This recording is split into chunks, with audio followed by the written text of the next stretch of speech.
Thank you for tuning into our podcast, Canal Days, What Life is Like in the Industrial Connecticut River Valley of Massachusetts. I am your host, Carrie, and joining us today is Holyoke's very own local historian and creator of the historical tours of Greater Holyoke, Robert Como. He personally offers and leads public and private tours, as well as presentations of historical sites within communities throughout the state of Massachusetts. Currently, the communities he has chosen to focus on this year are Holyoke, Chicopee, South Hadley, and East Hampton, and also Granby and Amherst as well. His tours spotlight the local canals, reservoirs, cemeteries, and churches, as well as various parks, streets, and selected historical houses within each community.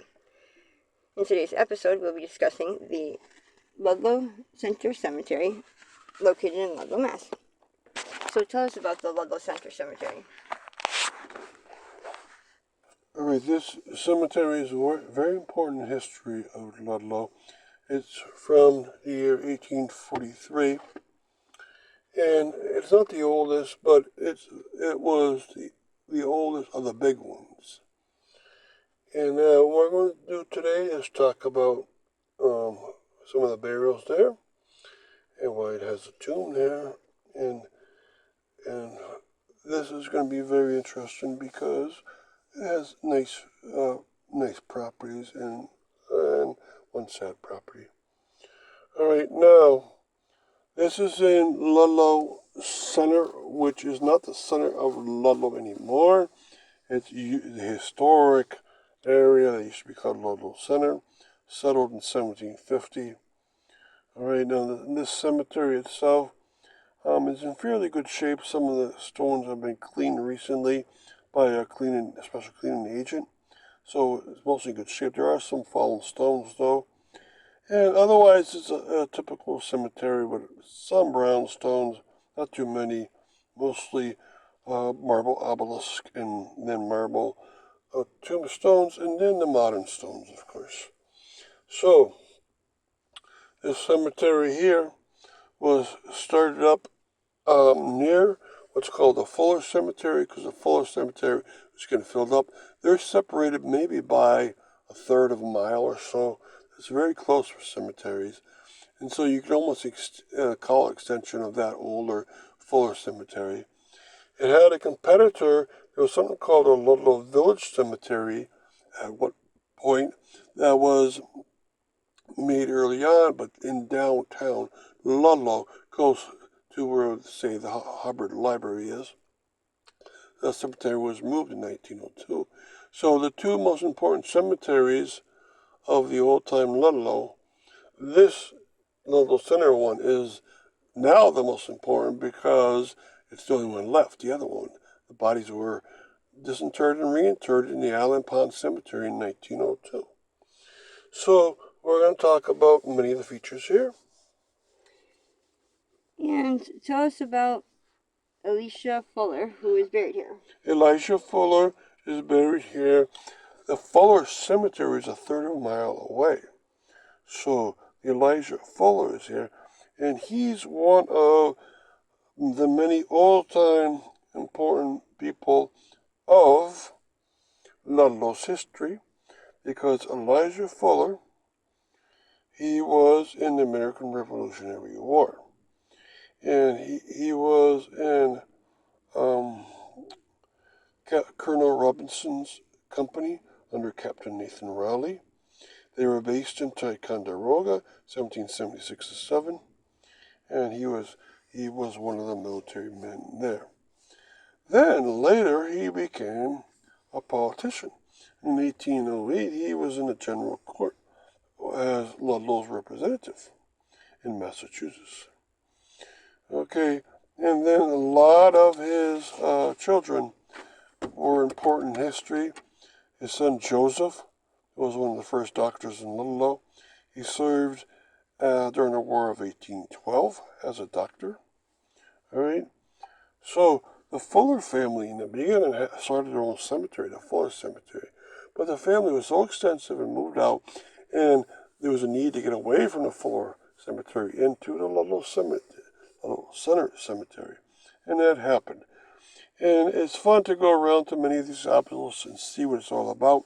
But of course, a lot of the white gravestones also are very important and they're great fun to read.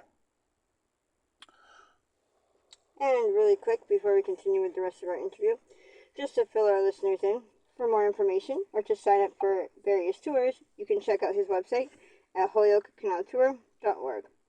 And there you can find videos and podcasts of the stops along each of his tours, as well as photos and text of the historical sites throughout as well. And for private tours and other inquiries, you can email him directly at bobcat4214B@yahoo.com. And his tours make for fun, educational, outdoor activities for families and group parties. So getting back to our interview, why does this cemetery have a tomb? Almost every community in Massachusetts would have a tomb. This was for the storage of bodies during the winter time when the ground was too hard. Now, the need for tombs started going away at some point about, say, 1900, 1910, and went away because they had the implements made to be able to hit the ground and then dig into it. So the need for tombs went away. But of course, every community in Massachusetts is older than that. Now, every larger community would need one of these, either a tomb for the burial or a death house, which was just basically a shack to keep the wintertime people, the deceased, in coffins until the end of March, first week of April came around. They would dig into the ground and bury these deceased people. Now, the very tiny communities of Massachusetts might not have had one because they might have not had many deaths. But in Ludlow, you might have 6 people die in the wintertime in the old-time Ludlow, and you'd have to store the bodies away. If a community doesn't seem to have one, it's probably because it was taken down. But in Ludlow's case, it's still there, and so you can see it. In bigger communities, they'd have one gigantic one and then many smaller ones around. So it's important to keep that in mind. Now, some of the tiny communities had death houses, a tiny shack where the bodies were stored, like I mentioned. Also, a lot of communities had hearse houses. And this is a place to store the hearse because there was no such thing as undertakers that would have funeral parlors. And so they had their own hearse houses. And a couple of horses would be brought over to pull the hearse, pick up the body, bring it back, build a coffin for it, and bring it out to the funeral. All right, so this is a little interesting feature. And who is Ethiel Lombard?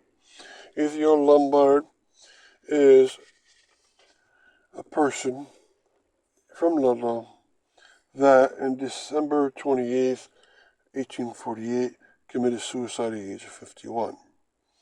Now, pre-1890, for Protestants, the suicide victims could not be buried along with the other burials, so they had to be buried in a special location in the cemetery. They could still be buried in the cemetery, but off to the back, left, or right. Now, most of the back right was for paupers in Potter's Field. The back left often was reserved for suicide victims. So, he was born in Boston on November 20th, 1797, and died in Ludlow. Since he was a suicide, his body was put off to the side. It's now near a big tree. And the family still made a gravestone, and that is very rare. And that's why most suicide victims aren't identifiable in these cemeteries, because the family would not put a gravestone up in most cases. But he does have a marble slab gravestone for Ethiel Lombard, and has its information on it. And that's nice to see. Remember that most suicides could be traced back to mental illnesses. In the 1880s and 1890s, Sigmund Freud delineated the properties of mental illness, and the Protestant religion very quickly took on that knowledge and changed the way suicide victims were buried. They could be buried in the main body of the cemeteries. The Catholic religion, Catholic cemeteries, they did not allow burials in the main body of cemeteries without the bishop's permission until 1981. All right, and because they're a very conservative group compared to the Protestants. So I hope you learned a lot about the cemetery and visit it on your own to learn in person what it's all about. And thank you, Robert, for educating us on your tours and historical topics of your expertise. And of course, we want to thank our listeners for tuning in as well. And check out a large selection of our other podcasts on his website, as well as on SoundCloud.com. And be sure to stay up to date with new podcasts and videos posted daily.